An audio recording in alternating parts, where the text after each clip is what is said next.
युद्ध कांड के सर्ग 119 में महादेव जी की आज्ञा से श्री राम और लक्ष्मण का विमान द्वारा आए हुए राजा दशरथ को प्रणाम करना और दशरथ का दोनों पुत्रों तथा सीता को आवश्यक संदेश दे इंद्रलोक को जाना, इसका वर्णन है। श्री रघुनाथ जी के कहे हुए इन शुभ वचनों को सुनकर श्री महादेव जी और भी शुभतर वचन बोले। शत्रुओं को संताप देने वाले विशाल वक्ष स्थल से सुशोभित महाबाहु कमल नयन, आप धर्मात्माओं में श्रेष्ठ हैं। आपने रावण वध रूप कार्य संपन्न कर दिया, यह बड़े सौभाग्य की बात है। श्री राम रावण जनित भय और दुख सारे लोगों के लिए बढ़े हुए घोर अंधकार के समान था, जिसे आपने युद्ध में मिटा दिया। महाबली वीर अब दुखी भरत को धीरज बंधाकर यशस्विनी कौशल्या कैकेयी तथा लक्ष्मण जननी सुमित्रा से मिलकर अयोध्या का राज्य पाकर सुहृदयों को आनंद देकर इक्ष्वाकु कुल में अपना वंश स्थापित करके अश्वमेध यज्ञ का अनुष्ठान कर सर्वोत्तम यश का उपार्जन करके तथा ब्राह्मणों को धन देकर आपको अपने परम धाम में जाना चाहिए। ककुत्स कुल नंदन, देखिए ये आपके पिता राजा दशरथ विमान पर बैठे हुए हैं। मनुष्य लोक में ही आपके महायशस्वी गुरु थे। मनुष्य लोक में ये ही आपके महायशस्वी गुरु थे। ये श्रीमान नरेश इंद्र लोक को प्राप्त हुए हैं। आप जैसे सुपुत्र ने इन्हें तार दिया है। आप भाई लक्ष्मण के साथ इन्हें नमस्कार करें।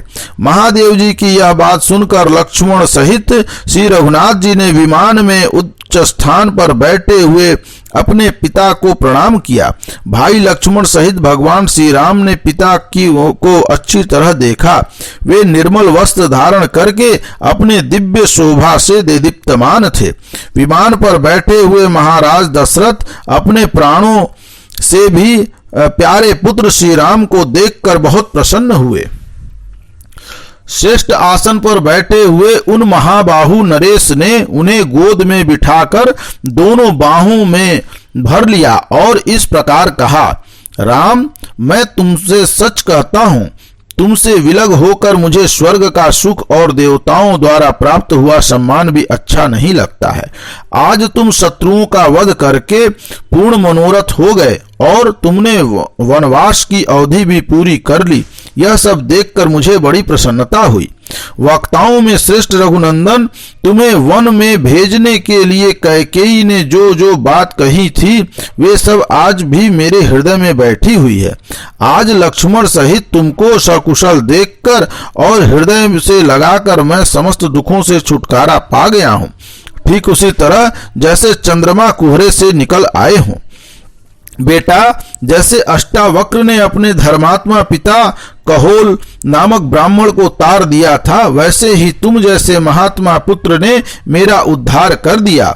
सौम्य, आज इन देवताओं के द्वारा मुझे मालूम हुआ कि रावण का वध करने के लिए स्वयं पुरुषोत्तम भगवान ही तुम्हारे रूप में अवतीर्ण हुए हैं।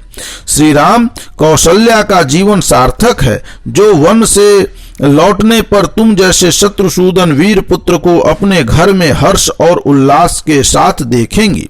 रघुनंदन, वे प्रजाजन भी कृतार्थ हैं जो अयोध्या पहुंचने पर तुम्हें राज्य सिंहासन पर भूमिपाल के रूप में अभिषिक्त होते देखेंगे। भरत बड़ा ही धर्मात्मा, पवित्र और बलवान है। वह तुम में सच्चा अनुराग रखता है। मैं उसके साथ तुम्हारा शीघ्र ही मिलन देखना चाहता हूँ। सौम्य, तुमने मेरी प्रसन्नता के लिए लक्ष्मण और सीता के साथ रहते हुए वन में 14 वर्ष व्यतीत किए। अब तुम्हारे वनवास की अवधि पूरी हो गई। मेरी प्रतिज्ञा भी तुमने पूर्ण कर दी तथा संग्राम में रावण को मारकर देवताओं को भी संतुष्ट कर दिया। शत्रुसूदन, ये सभी काम तुम कर चुके। इससे तुम्हें स्पृहणीय यश प्राप्त हुआ है। अब तुम भाइयों के साथ राज्य पर प्रतिष्ठित हो दीर्घ आयु प्राप्त करो। जब राजा इस प्रकार कह चुके तब श्री रामचंद्र जी हाथ जोड़कर उनसे बोले, धर्मज्ञ महाराज, आप कैकेयी और भरत पर प्रसन्न हो, उन दोनों पर कृपा करें।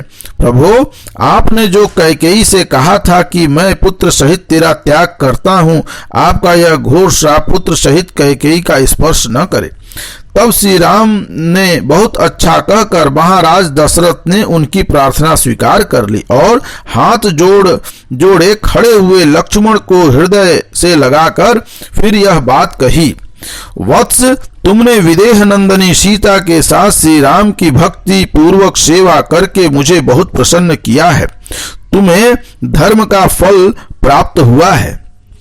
धर्मज्ञ, भविष्य में भी तुम्हें धर्म का फल प्राप्त होगा और भूमंडल में महान यश की उपलब्धि होगी। श्री राम की प्रसन्नता से तुम्हें उत्तम स्वर्ग और महत्व प्राप्त होगा।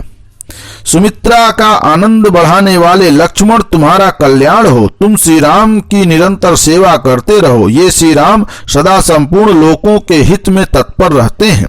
देखो, इंद्र सहित ये तीनों लोक सिद्ध और महर्षि भी परमात्मा स्वरूप पुरुषोत्तम राम को प्रणाम करके इनका पूजन कर रहे हैं।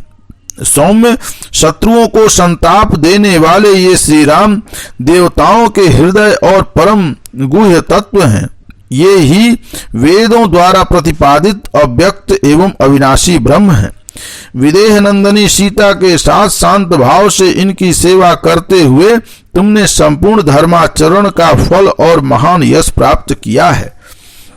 लक्ष्मण से ऐसा कहकर राजा दशरथ ने हाथ जोड़कर खड़ी हुई पुत्रवधू सीता को बेटी कहकर पुकारा और धीरे धीरे मधुर वाणी में कहा, विदेह नंदनी, तुम्हें इस त्याग को लेकर श्री राम पर कुपित नहीं होना चाहिए, क्योंकि ये तुम्हारे हितैषी हैं और संसार में तुम्हारी पवित्रता प्रकट करने के लिए ही इन्होंने ऐसा व्यवहार किया है।